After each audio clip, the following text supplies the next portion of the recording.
Hi, welcome everyone to Taking Tips and Tricks with Stacy Ho. Yay! Being sponsored by the Access Possibilities online school. We're a private school and we're fully online, and this is our platform that we use, the Zoom platform. So welcome. And Stacy, so would you start by telling us a little bit about you and your background with teaching? Sure, Christine. Hi, everybody. My name is Stacy, and I live in Hong Kong. I had a really interesting thing is that I've always been tutoring.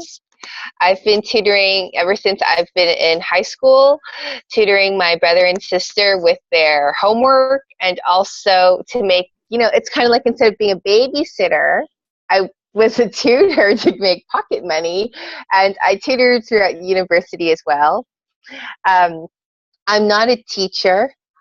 For me, there's a difference between a teacher and a tutor. A tutor is more like a friend role and someone to support my students, to help them to get through their tests.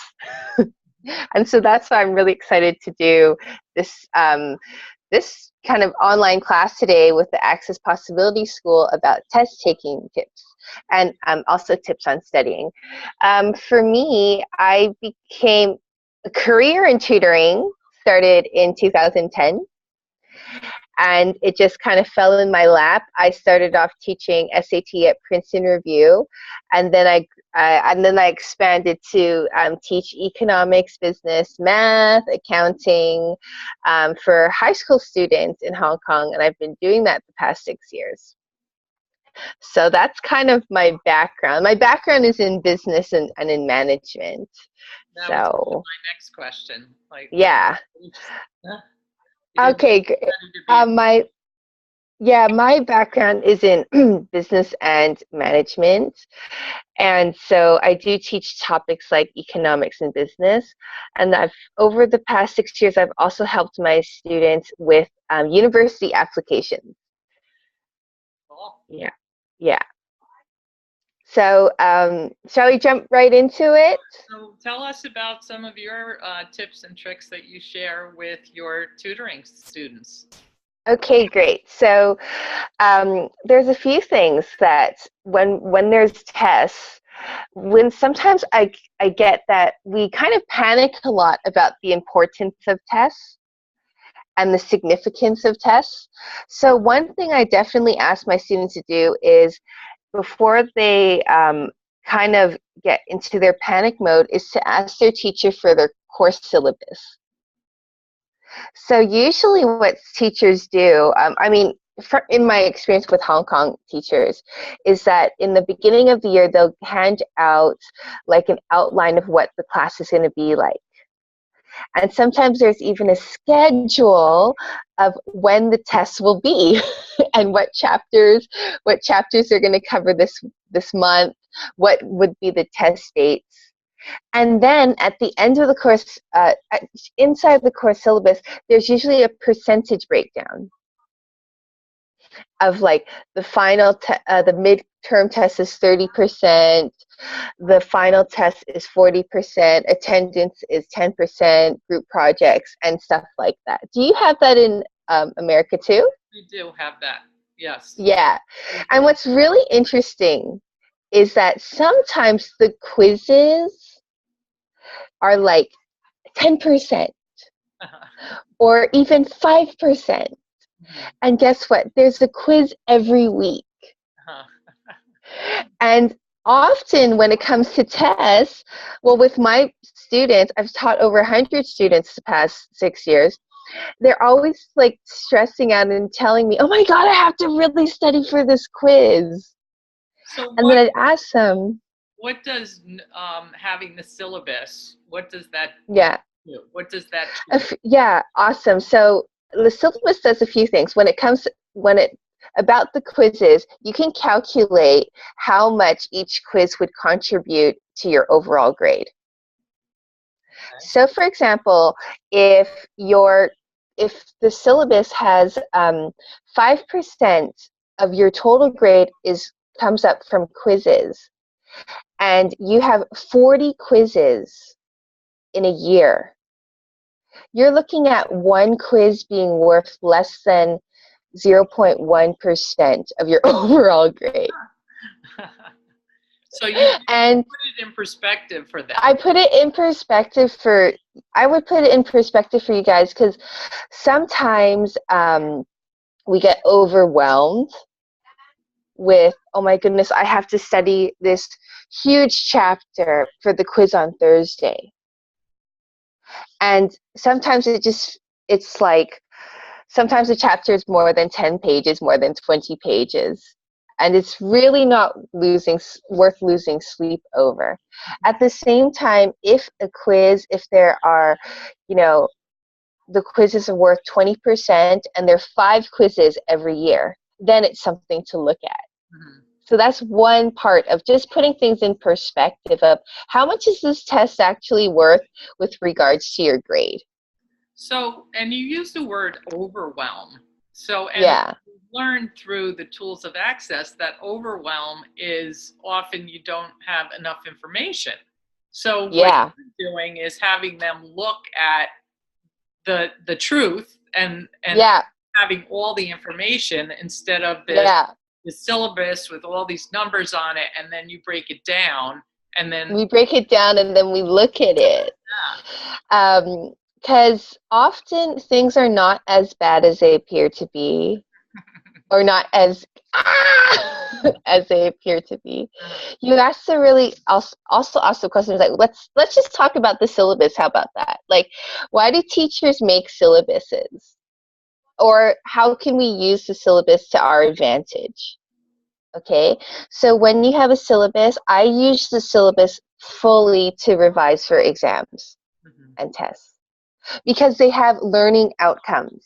And in the syllabus, they have the chapter review, learning outcomes, and often the tests have to test for how well you know your learning outcome. Mm-hmm. So what I usually do is, for my high school students, when we study, for example, economics and business, there are for business, there's around 22 chapters to study over the course of 2 years. And in the syllabus provided by, let's say, the exam board of EdXL for their grade 11 test, they have an official printed out 3 pages of each topic. What do we expect to cover? So, for example, with economics, with demand and supply, students are required to know how to draw the graph. And what we do is we have a notebook and we go through every syllabus point and write the notes under that. Right. So we're actually, as a tutor, I help them study for the test, and also to ask their questions about studying about the subject. So when they're asking questions, can you give an example of what you teach them, or how you teach them to ask a question and what the value of that question is? Okay, so for example, if so sometimes the economic textbooks, they're like this thick. Or actually, for high school textbooks, because I teach a bunch of American students here, we have American accredited schools here, so it's the exact same American syllabus. The econ textbook, the biology textbook, the psychology textbooks, they're like this big. And I remember crying once when I was in high school, and my dad told me, "Hey, Stacy, guess what?" I said, "What?" And he said, "This guy who writes the econ textbook, he gets paid per page." So he writes a lot because he wants to make a lot of money, okay? And I'm like, okay. So it's like, so you got to pull out what's important here. You got to pull out what's important for you. Because before, what I did when I wasn't studying SMART, I would look at, I would kind of try to absorb every single part of the sentence to capture it. But it's about capturing the meaning of what's going on there. So when I talk to my students, we look at the different paragraphs involved in the textbook, and we ask the question of like, okay, what is it here that I got to know? What's the gist and what's the root here that I have to know here? And then that helps them figure things out. Mhm. Also, a really funny point is some textbooks, they have a summary in the back. I would read that versus read the chapter. And it's all about kind of like time management, which I really want to talk about later in the class. And So, so with the summary, it's almost like you're working backwards yes, um, yes, to get an overview of yeah, the chapter, and then you can go back into the chapter if you need more information. yeah. So, for example, if I read all the summary points and then I say, okay, well, I really don't understand what this pricing mechanism is about. I will go and I'll flip back there and read it. Mm-hmm. Because, like, the textbook's one thing, we also learn through the class as well. So, one of the questions I would ask my students is how much are they paying attention in their class? Because when you pay attention in class, you can also pick up what the teacher might put on the test. Mm-hmm. Just Right. think about it. So how did they do that? So, I would say there is something between active learning and passive learning. So active learning, when we're in the space of active learning, it's like sitting there, hearing what the teacher's saying, and putting it into relevance to you. Mm-hmm. So, and engaging with the teacher, and that helps. Often, I mean, I was a student before too, and I'm actually a student now. I'm studying my master's in education. And I also know when I'm not doing my active learning and I'm in my passive learning mode. Passive learning mode, I'm a bum in the chair seat. And I'm looking at the time, or like I'm thinking about something else. So one of the things with active learning is to really be present in the class. However, in Hong Kong, some of the teachers are pretty interesting, and they just assign students things to look at and then just go back to their desk. They don't, and they don't go through things, so that's a bit different. Uh-huh. But active learning, in a way, is about engaging. So that goes to the point of when we're reading textbooks and we're studying the text material, if our eyes are going over the word, but that's all, and it's just like one, like in and out, and nothing staying in. I asked my students to ask the question of like, okay, what would it take for me to just absorb everything I read like this, like a sponge? Mm. And my high school teacher, he told me, he asked all of us in class, he said, look, your brain is this amazing sponge. Mm. So what I want you to do is, like, when you're in class with me, take this sponge and soak in everything I'm saying to you. Mm. And then when the class is over, I just want, not class is over, and when test comes, I just want you to take your sponge and squeeze it. Love that. And squeeze out all of that information that you retained. And that's kind of like the active learning thing. Like, where is your sponge in your class? Yeah. Well, Is it absorbing or not? yeah. Yeah. And the key word I picked up on was being present. Now, Yeah. being present doesn't necessarily mean I'm looking at the teacher, focusing. It's Yeah. just being in your awareness, just being present. You could be looking the other way and still be present. So Yeah. it's not about focus. It's yeah. It's not about focus. It's about, like, if I'm sitting here, then I'm listening, I'm hearing Christine, but also my mind is not thinking about I have to feed my dog when he wakes up. because he's sleeping now. Who am I going to meet for lunch? What other homework do I have to do? What assignments do I have to do? Or what my friend told me last week. Uh-huh. It's about being here in the moment. Mm-hmm. Yeah. So one thing I ask my students to do, and maybe this is a really helpful tip, is that before we open our books to study, we do a check-in. Mm-hmm. So I said, okay, let's check into the class right now. How are you guys feeling? What are you guys doing? And when they're studying by themselves, I ask them to check in. Like, okay, it's like when you check into a hotel. I'm going to check into the Hotel of Economics for the next hour. Yeah. And I'm going to leave all my stuff behind, and I'm just going to check in this hotel room, and then there's a checkout. Now, I like that too. I like that analogy.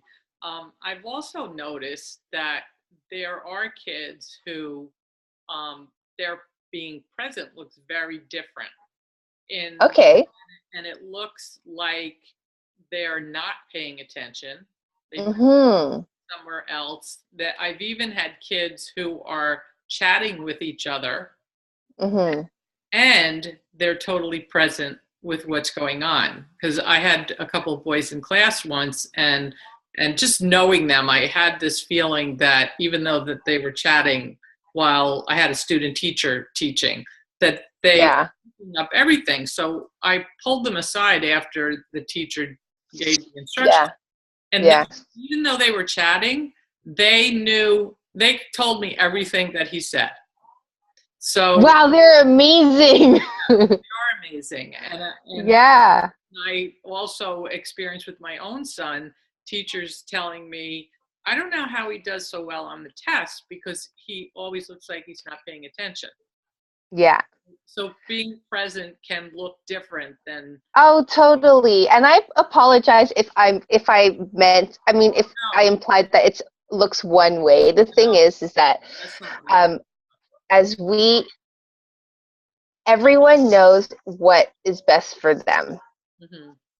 So I also tell my students that, hey, I'm here like as a bank of information, but if what I'm saying doesn't work for you, you know what works for you best. Mm-hmm. And also what I've learned is that over the past years, teaching a whole different bunch of students, is that students function differently. We have this term like audio, visual, and kinetic. Mm-hmm. So for some people, they're more audio based. So if you're in class and as a tutor or as a teacher, we have this awareness of if someone is not looking at us, it doesn't necessarily mean they're not listening. Mm. And then sometimes I have a student who like does not make eye contact with me. Mm. And then his mom told me that my son is more audio, so he's actually like listening in. And then sometimes I would like just give him space and wait time to answer me. Mm-hmm. And that's one of the things too of wait time. Like I was studying that in an average classroom. Christine, can you guess how much wait time a child is given before they have to answer a question? Probably like a second or two. Yeah, 1 second. And it's like, like what? Like in an average classroom, that's what's going on.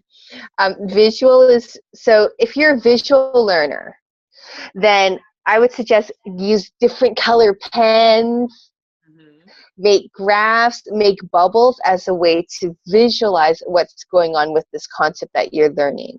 Audio, students who can record voice memos. And kinetic, so kinetic is like learning through movement. So when I'm with my students who are more kinetic, in my study desk, like I have like Lego blocks. So I have Lego blocks, so I'll get us to move things. Oh. And then I would have like 2 rulers, and then so they're actually using their hands to move the demand and supply graphs. Mm-hmm. Wow. So like through the movement they catch it. Mm-hmm. And multitasking is pretty awesome. If it works, go for it. Like I've said, like, if multitasking, if someone's ever told you, it's a student, that multitasking is not good, they don't know you. So you know you best. Yeah. If it works for you, it works. I would point out there, though, like there's when it's multitasking and then when it's like distracting. Mm-hmm. Mm-hmm. So it's like actually in my students in Hong Kong, they're pretty cute and naughty. If they're in a biology class, they'll Skype video their friend who's in the econ class during lesson. Really? Yeah, they're so cute. And that's how I really started to move my classes online. Because they were Because already doing it. yeah, they're already doing it. And they don't, I mean, they love, some of my students, actually a whole bunch of my students are from single children family, like the only child. Mm-hmm. And so after dinner, they want to hang out with their friends. They'll just like open up Skype video and then there'll be like a group hangout, like a Google Hangout. So it's really, really interesting. I wanted to share with you, I had a client, a high school student, she's around 14, a few weeks ago, and she shared with me this interesting thing, was she came to me for a bar session. So for those of you guys who don't know, Access Bars is kind of something fun and crazy that we do here at Access Consciousness. And what it is, it's like this. So I have a Samsung S6, and for some reason, they only got 32 gig and no external memory chip. And at this moment, my phone is like full capacity. I can't take more videos. I can't download an app. I have to hit my screen sometimes because it's so full. And so what Access Bars does, it's like for my S6, if I want it to function a bit different, easier to function a bit faster, I want to delete some programs. So what if like our brain and our life was a bit like that? And we had a lot of programs going on, and we just need to delete some files and delete some apps. So Access Bars, if you have your bars run, it kind of works like that. So I had a bar session for a high school student because she had a few programs that was like really stressing her out. And she had so it was a Monday and her test was on Thursday, but she could not pick up her textbook. And she was so scared. And I asked her, okay, so let's talk about what are the things that you're scared about. And she said, okay, I'm scared of failing the test. So there's an amazing, really funny Disney movie called Inside Out. Christine, have you watched it? Yes. Yeah, and this is a really spoiler, so if you haven't watched it and you want to watch the movie, you can mute me until I say nod, okay? Until I say, okay, if I go like this, then you can unmute. So it's so cute because the character, she goes to her first day of school in a new city, so it's a new school. And the idea of Inside Out is that different emotions play different roles in a computer managed control center. And then fear, he's like this purple cute guy, kind of panics all the time. He comes up and he's like, there are 137 reasons why she shouldn't go to school today. And then of which, she might get laughed at in front of people, and he has a whole list trying to discourage her from going to school. And fear is kind of like that. There's all of these things that might happen that we're trying to avoid. The thing is, with fear, when it comes to studying, I would say that, and this is what I told her, I'm like, okay, when you have this fear, okay, how is that affecting you in your study? And who is controlling your emotion booth right now? So she was like, the purple guy. And I'm like, okay, yeah. The thing is, I can't promise her, and I can't promise any of you that you won't fail. Guess what? If you don't take up your textbook, if you're not like, engaged in your course and you really have no idea what's going on in your subject, there might be a chance you'd fail. The thing is that you would deal with failing when it comes and when it's here in front of you. So that's what I told her. You might fail on Thursday, yeah, totally, but you will deal with it when it comes. It's no point to deal with it now because it hasn't happened yet. Yeah, And this is like so much energy she's using, right? Yeah, like how much energy we get wrapped up and time of thinking. Like, it's really fun. Actually, I tell them that they can play with their fear for like as long as they want and go really, really crazy. Like, for example, like I am so scared that if I don't study this test and if I fail, then if I fail, I can't get into the next subject. And because I can't get into the next subject, I can't get into the school I want. And because I can't get into school I want, I can't have a job and I'll be homeless. Like, go absolutely crazy with this fear. And then have a giggle of, oh my goodness, this is what I'm thinking about, and just really indulge in it. So that's what we play with too when I'm with my students. If they're really scared about something, I'm like, okay, let's just play around. And then usually at the end of every fear rant, we die. And then I'm gonna be homeless. I'm gonna die. I'm gonna starve. I'm gonna and then it just puts things into perspective. Yeah. So this fear of failing, or really is one of the things that stops a whole lot of students from studying. Fear of confronting, kind of. They don't want to, they're so far behind. We're so far behind in our subject, we can't even look at our textbook. And to that I say, it's just about doing. So there's this really interesting book I'm reading right now, and it's like how to get out of debt, stay out of debt, and live prosperously. Have you read it, Christine? Yes, I have. Great. Yeah, and there's this awesome chapter which I share with something that I learned with my student there, of like what if we change the ways we looked at goals? So the goal is not to get an A on the test. The goal is to write the test. The goal is not to study well, it's just to study. The goal is not to read well, it's just to read. And then when we change that perspective, we are always in the action. We are never failing. And what if we could and that's some of the things to get out of the fear of failing.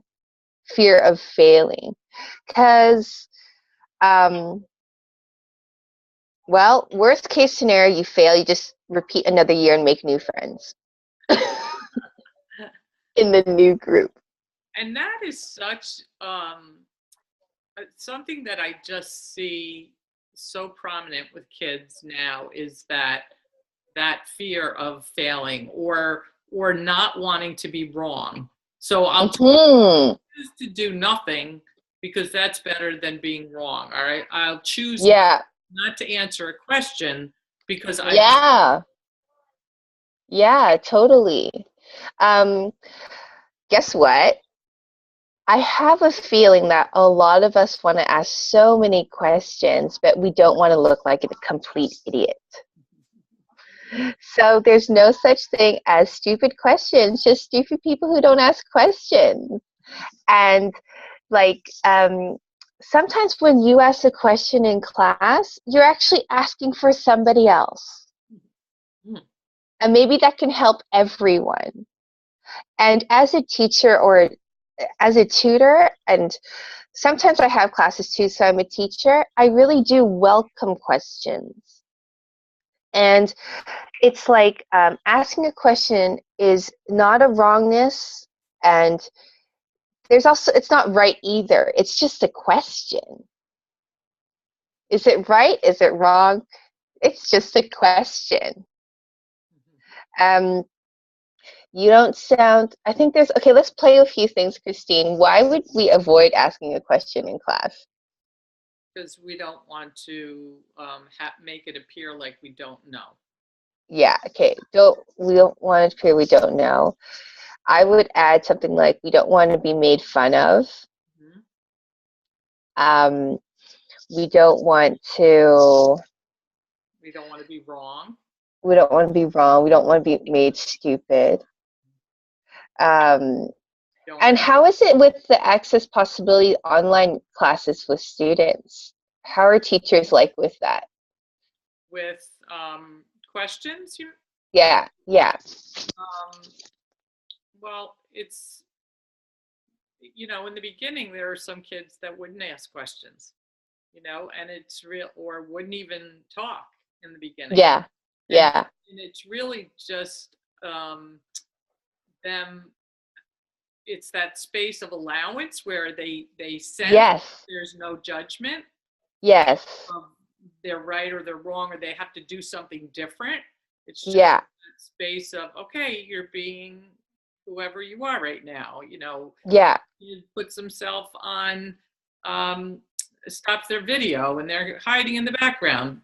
That's not wrong. If they're putting themselves on mute, that's not wrong. Yeah. Just like, this is how they're showing up, and it's okay. Yeah. And then you start seeing kids being more willing to take the risks, or what they perceive as a risk of speaking up in class, or being seen in class. Yeah. It just shows up. It's not like is an action that the teacher's taking to change it. It's like a space. Yeah. I wish I went to Access Possibility School. And when I used to do a lot of tutoring, I had just started tutoring, I saw kids changing, and I was asking myself, well, what am I doing? I was looking at what I was doing. Yeah. And then I realized it had nothing to do with what I was doing. It wasn't the math I was teaching them or the science I was reviewing with them. It was the space that no judgment that allowed them to change. It really wasn't anything else but that space of that they were willing to be more of them because they knew I wasn't going to judge them. Yeah. I think that's like it's so inviting. It's so inviting. I want to add something to that. Is what if our teacher isn't like that in class? And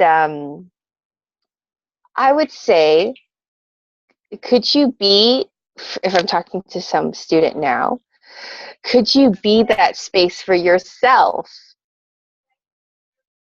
Okay, so let's say, I can't guarantee that your teacher in school is not the most crazy bastard ever who yells at you. Like, I don't know. This is different. Like with Access Possibility School, probably likely they're the space. In like a school out there, I don't know. Okay, you might have a crazy teacher. If you have a crazy teacher, just ask a question anyways to make him so irritated. It's fun. But I would add to that of like, how about we be like the space of what Christine was talking about just now to ourselves. Of like, okay, I need to ask the question here. I really don't get why x plus 5 is equal to 4. I don't know that. Like, I don't get it. It's okay. It's okay to be in the question. There's no right and there's no wrong with you. That's great. Yeah. And getting out of that judgment will be one of those huge barriers that we break down or like lower to study. Of like, oh, so with when it comes to like themselves, some students are like, I don't want to study the wrong thing, so I just won't study. Study I it. don't, yeah. It's about asking, you can ask this question of like, okay, what do I got to study here, and what's going to be on the test? So can you Or, explain to people what that question, asking a question the way you just asked it, what that does? okay, so thank you. This question. Um, Now, have you ever been in a tunnel before? And have you ever heard someone say like they have like tunnel vision, which means like they kind of see things like this? Okay. Thing is, when it comes to studying or learning, and we have tunnel vision, we have an opinion that this is the only thing that's going to be like. And I'll give an example later. So this is the only thing it's going to be like. When we ask questions, we're actually like opening our eyes to different things that are possible. So asking questions like, for example, I've had some students who maybe got a C in their midterm. And for their final, they really want to get an A. But they'll say, it's impossible. So when they're like, it's impossible for me to do this, it's like the only thing that they see is that it's just not possible to change their grade. And then you could just see it's just like this. The only thing that they see is that either their grade is a C or it gets worse. And this is the only thing that they're seeing. When we ask questions, it's just like, oh, well, like, what else is possible? Like, what can I consider here? What would it take for me to get an A? And just asking questions opens up our eyes. So when we open up our eyes, we see things differently. And when we see things differently, then different possibilities or alternatives can come in. For example, like there's like I'm getting a C in this subject. I'm not doing good. I'm really dumb here, like that. What can I do? Question. What can I do to, improve my grade here? What else can I do? And then maybe they can get a tutor. Or maybe they can have a friend that comes along. And like something really interesting would come out throughout the day by asking questions. So this is like the thing about questions. And it's about communicating. Questions is about communicating with the universe to show different things. So, Yeah. and it sounds like too that it's a way to, when you ask the question as you asked it before, like, what do I need to know here? Yeah, what do I need to know here? You have that thick book, and now Yeah. it pops. Well, Yeah. the teacher talked about this in class, so this is where I need to go. It talks about this in the summary, so I need to go. Yeah. It takes all of this information and almost narrows it down, or gives you information about what's important. Yeah, because actually, like, there's so much information out there that it's just about accessing it. Like, there's this movie, Lucy, and she, like, increases, I forgot to do the thing. Okay, sorry. It's okay, you can unmute. Sorry, I didn't talk so long. But the thing with Lucy, the thing with Lucy was, like, she's just, like, it's really funny. Like, she sees everything, and and she pulls things out. Like, actually, we have the same capacities. No, do we really? Yeah. I mean, it's fun to try it. It's really fun to try it out. Be like, and the thing is, like you said, such a great example of like, yeah, I think he mentioned something like that in class. So I would ask my students, like, okay, like, what did he talk about a lot on this week? And then oh yeah, I think he's putting some emphasis on that. Then okay, like that. And especially when it's like a huge textbook, we ask the question like, okay, what do I got to study for my test? What do I think's going to be on the test? What could be on the test? And then somehow this like super computer thing we have here like picks it up. So it's really fun. It's really, really, really fun. What I wanted to add is like the thing that stops us from studying is at the end of the day, it's the choices that we want to make. So I'm going to just elaborate a bit about that. So my students are mostly students in grade 10, 11, and 12. So they're looking to go to university, like maybe 2 years after. And because one of the subjects I teach is SAT, it is a college entrance exam. So we do talk about where we want to go for college and university. And some of them come up to me and say, Stace, I really want to go to an Ivy League school. I really want to go to the best school. I'm like, okay, I want to go to UCLA. So for example, it's the system's changed recently, like upcoming in March. Yeah, just a new test now. So before, if they want to make equivalent of like top grade, like 730 out of 800, for example, to get into one of those top schools. SAT-wise, to do this, to get almost perfect mark in critical reading, we need to study around and memorize 2,000 vocabulary. 2,000 vocabulary might seem like, oh my God, but it's more like in the span of 2 years, you break it down.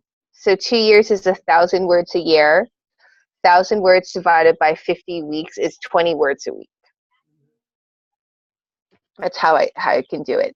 So they'll tell me that this is what they want to do, and then we'll have a game plan of, okay, so if this is what we want to do, here's some tests we got to do. We got to do practice tests. We got to learn this group of vocab. But at the same time, I assign homework, but I'm not necessarily strict unless they want me to be strict with them. So I'll say to them, okay, so before I start with any of my students, I ask them, like, what's required? What do you require of me, and who do you want me to be for you? Some of them are like, Stace, I just want you to be my friend. Okay. Some of them's like, I need you to be really angry at me when I didn't study. And I'm like, okay. And they're like, can you be more angry? I'm like, okay, I'm really angry at you right now. And they're like, thank you. So this is how I play with them.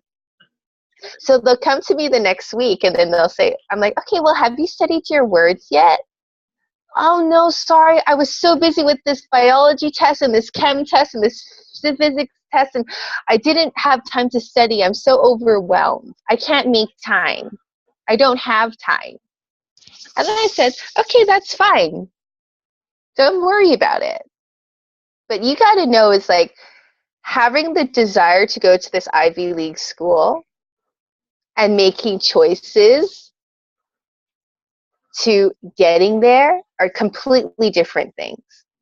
So I'm never going to say that it's impossible for you to go to Ivy League school. But what are you doing to contribute to that? So if you know what it takes, technically the different universities have different admission standards. It's not impossible for like someone with like a 300 out of 800 score to get into a really top school, but it's not likely. It's not very likely. There's like systems about admission systems, that processes. They can't really just accept that kind of student. That grade of student. So, but I'm not saying it's impossible. But what's likely and how to increase our odds is to get into the admission requirements. So then that puts in perspective for them. So every time they do things, I ask them, okay, what are you choosing and what are you creating with your choice? Mm-hmm. And when it comes to studying, It's like, okay, so let's say we would like to take the test, and our overall grade for this year, we want to get a higher grade. Okay, so that's going to be kind of like a goal, and then we break it down to mini goals. Overall goal is a higher grade. Like, let's say we want to get an A. Okay, what are we going to do towards that? And then we make smaller goals of, okay, I'm going to read the book, done. I'm going to take the test, done. I'm going to do this, and then it's done. And then all these baby steps will get us there. So the difference between desiring it and choosing and creating is very, very different. So when we have this fear of studying and this fear of failing, the question is, okay, so let's play for 5, 10, 20 minutes. What is the worst case scenario? And we're going to end up dying and starving all the time. And now that we let the purple guy run our life, what is that creating? How is that helping us? Is it contributing to us? And if so, okay, we play more. If not, how much longer do we want to stay there? That's great. I love that you have that conversation, because often they don't even look at that or realize that it is their choices, or that they do have a choice. Yeah. Oh, I often hear this thing of, I have no choice. But I mean, if they really want to believe that they have no choice, that's okay too. But they could have something different. And what I say is, like, what if our life was like a movie and we were the director, and we could cast characters, and we could also cast the script of our day? So who is the director in the chair? And what would you, the student, like to create with that? So if we're creating, I got no time and no choice, okay, what's going to happen to the character? And could we change it in the moment? A lot of it goes to about time management, in my opinion. And there's this guy who wrote this book called 7 Habits of Highly Effective People, and then he upgraded it to 8 habits. So his name's Stephen Covey, and he has this time management grid, which in my really funny handwriting, like, I made a grid. Okay, I don't think you can see it. Never mind. So it's like a matrix. If you Google it, you'll find it. But there's a difference, and the conversation is, what's important and what is urgent? What is important and what is urgent? And so important are things that if we work on it, it will help contribute to us, add to our life, and help us achieve this goal. Urgent is usually like, help for somebody. Interesting, urgent is usually for someone else, because you don't want to disappoint the person for not meeting something. That's interesting. Okay, so we have these 2 words, important and urgent. And with important, we have important, not important. With urgent, we have urgent and not urgent. So there's 4 here. And from those 4, we make some combinations. So when things are important and urgent, 2 things could have happened here. One is like, oh my God, something really important, urgent just happened at the moment. Like someone just fell in front of you and had a heart attack, and you got to give them CPR. That's important and that's urgent. Okay? Another reason something becomes important and urgent is that it was important and you thought it wasn't urgent, and we like did this thing of procrastination, and then it came here. And then now we're facing it. So with time management, hopefully we avoid the important and urgent. Then there's there's important and not urgent. Those are the things that I highly suggest that we focus on, because those are the things that will contribute to making, like, to us achieving what we want. So that's the daily practice stuff. That's learning 10 words a day. That's knowing that my test is on March 31st. And so every day I'm going to read one paragraph. Every day I'm going to do some notes and baby steps. Okay. Then we have then we have not important, but urgent. With those things, we can see if we can not important and not an urgent. We can see if we can ask somebody else to do it because it's not important to us. And not important and not urgent, those are really just time distractors. So when I was studying, I used to study in York University in Canada, and my friends, like, we had this open door fun policy.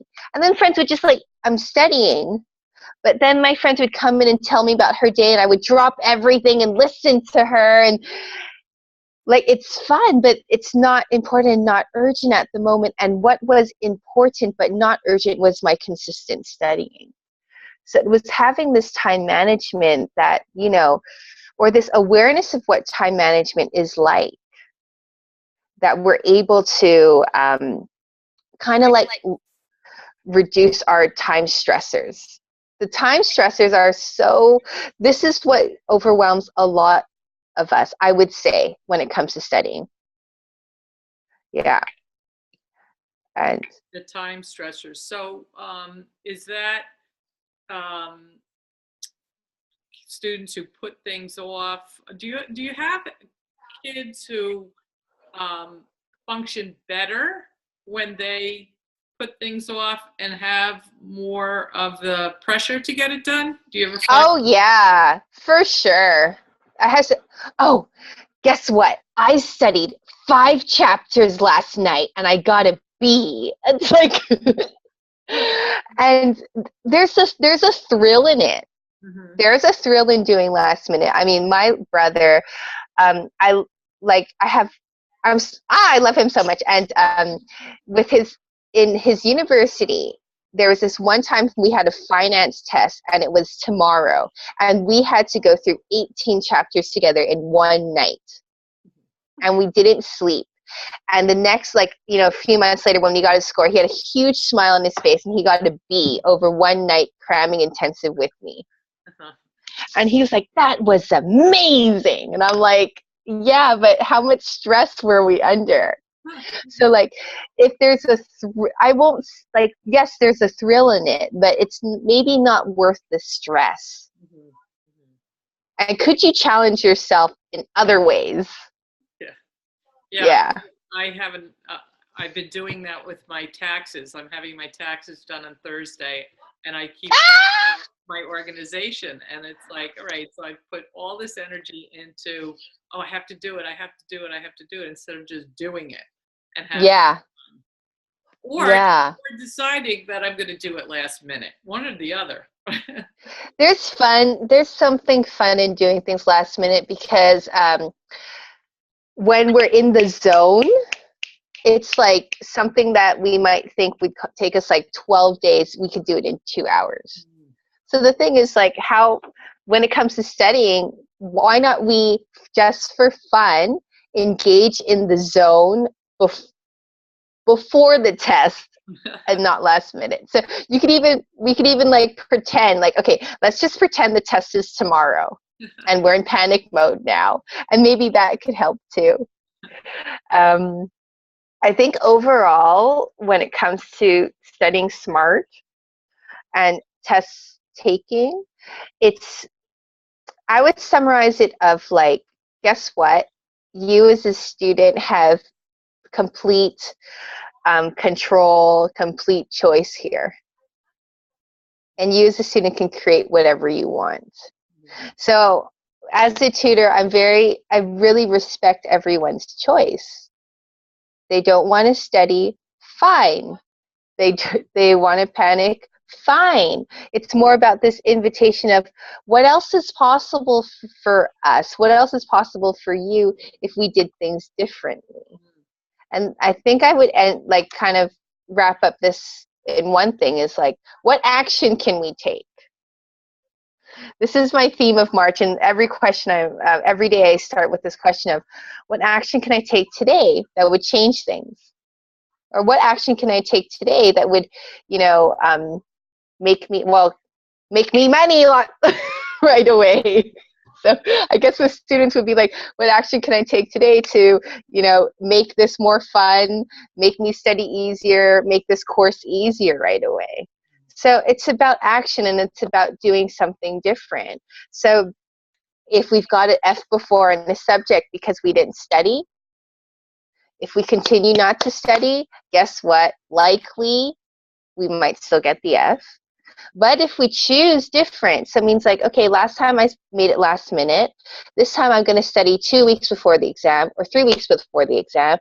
And being that different might get a different result. So yeah. Do you have any more questions? It's just wonderful what you've been saying, and it's so empowering to them. Yeah. Have a point of view of what they choose.